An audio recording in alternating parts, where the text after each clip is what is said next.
Long ago, when animals could still speak, there lived a tortoise known for his wit and his endless appetite.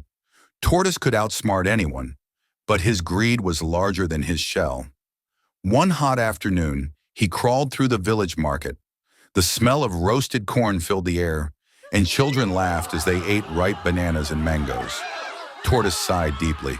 "Ah, if only I could eat forever," he muttered. But fate had already begun to cook a special meal for him in the sky. That evening, a group of birds gathered beneath a tall baobab tree. Their feathers shimmered in the sunset. "Friends," cried Parrot, flapping his wings, "the gods have invited us to a grand feast in the sky tomorrow." All the birds cheered, every feather glittering with joy. But nearby, hiding behind a gourd plant, Tortoise's eyes grew wide. "A feast in the sky," he whispered. "That food must be divine." And at once he began to hatch a plan. The next morning the birds prepared for flight. Tortoise waddled toward them, his shell shining in the sun.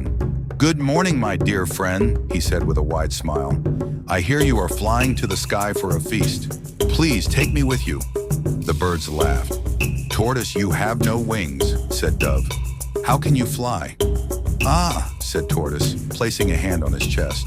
"When there is a will and a good meal, there is always a way." The birds whispered among themselves. Finally they agreed. Each bird plucked one feather from its body and gave it to Tortoise. Soon he was covered in bright feathers, red, yellow, blue, and green. He flapped his new wings and wobbled into the air. The birds cheered.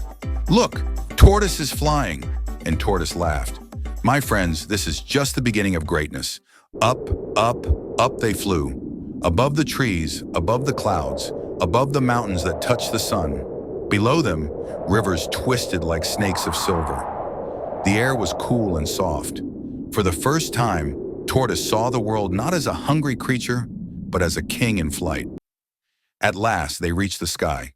There, a golden table floated among the clouds, filled with fruits, yams, and honey. Tortoise clapped his hands. "Ah, what a feast! But before we eat," he said, smiling slyly, "let us all take new names, for the gods love new beginnings." The birds chirped happily and picked fun names: Swiftwing, Featherlight, Sky Dancer. But when it was Tortoise's turn, he said proudly, "My name shall be all of you." Soon the servants of the gods arrived. "Welcome, great guests. This food is for all of you," they said. And so Tortoise laughed and ate, and ate, and ate. The birds watched in shock as he devoured everything.